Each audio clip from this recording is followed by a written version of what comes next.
The afternoon sun burned hot above the quiet little town, its light slicing across the diner's parking lot where a lone figure made her way forward, leaning on her cane. Her name was Marissa Kane. A veteran, a warrior who had poured out everything for her country. She had given more than years of her life. She had sacrificed the full strength of her right leg.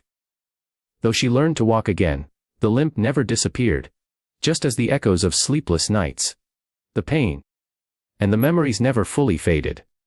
On her jacket were worn patches, reminders of her service, and against her chest rested a necklace. A gift from her unit before her final deployment. Yet, in this moment, she wasn't a soldier.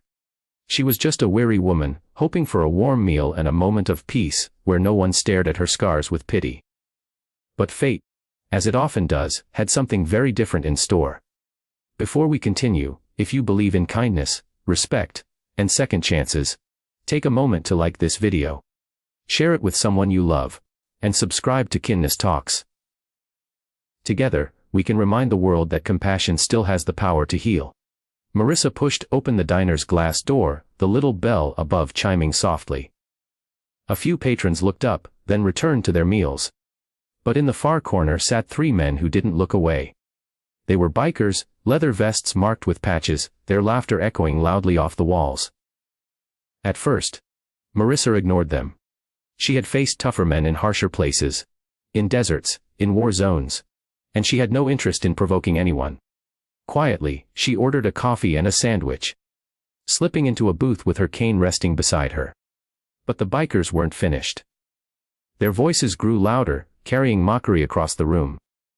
They imitated her limp. They whispered cruel jokes about her scars. They called her weak. Marissa kept her head down, though her grip on the mug in her hands tightened. She had endured firefights, lost friends in battle, survived nights when she wasn't sure she'd live to see morning. Yet here, in this diner, the sting of their cruelty cut deeper than any battlefield wound. The leader of the group finally stood. A tall, tattooed man, with a cold grin swaggered over to her booth. He tugged at the collar of her jacket, smirking when his fingers brushed the old military patch. He mocked her service, sneered at her cane, and told her she didn't belong in their town. Around them, the diner fell into silence. The waitresses behind the counter froze. No one dared to move. Marissa's eyes burned, but she refused to let him see her cry. Shoulders squared, voice steady, she met his gaze. But inside, she felt small. Like all her years of fighting to stand tall had been unraveled by a few heartless words. The biker shoved her shoulder. She stumbled sideways, catching herself against the booth as his friends roared with laughter, pounding the tables like it was some cruel sport. And then, from outside, the sound of engines filled the air. A line of motorcycles and trucks rolled into the parking lot, dust rising in the afternoon heat. The waitresses noticed first, whispering quickly to each other. This wasn't just any group. It was a convoy of retired Navy SEALs, brothers, in arms gathered for a reunion. Through the diner windows, they saw what was happening, and they did not hesitate. The door opened, and a man stepped inside with a presence that demanded attention. Ethan Cross.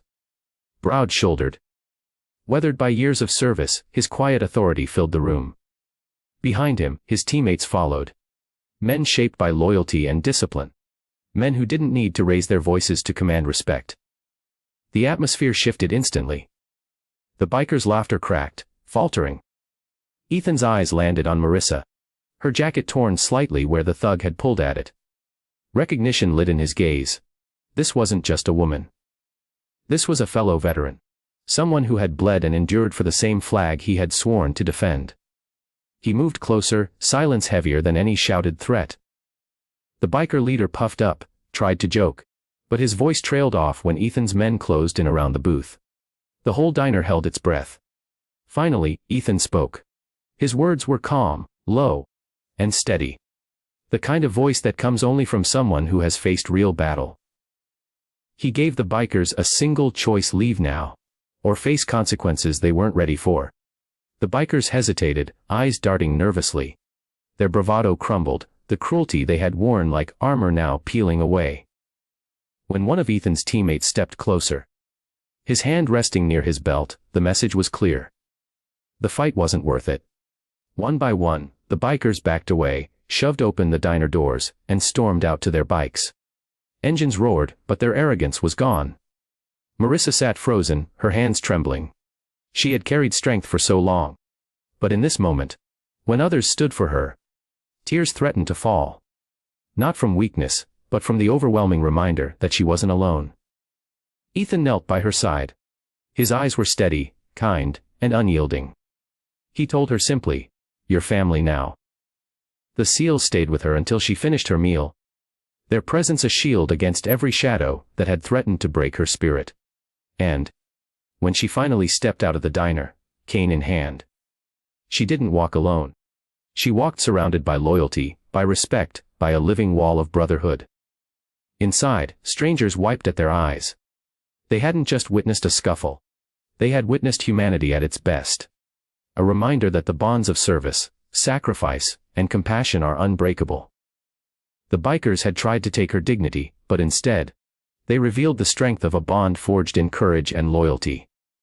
And so that day, in a small, town diner, the world was reminded by, we must never forget our veterans. The battles they carry in their scars, and the unshakable brotherhood that keeps them standing.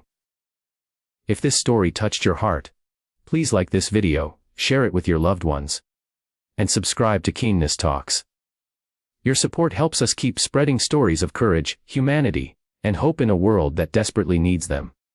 And before you go, leave a comment below. What does kindness mean to you? Your words might give hope to someone who needs them today. Marissa's story is proof that even in life's darkest hours, we are never truly alone. Sometimes, when we least expect it, heroes walk through the door.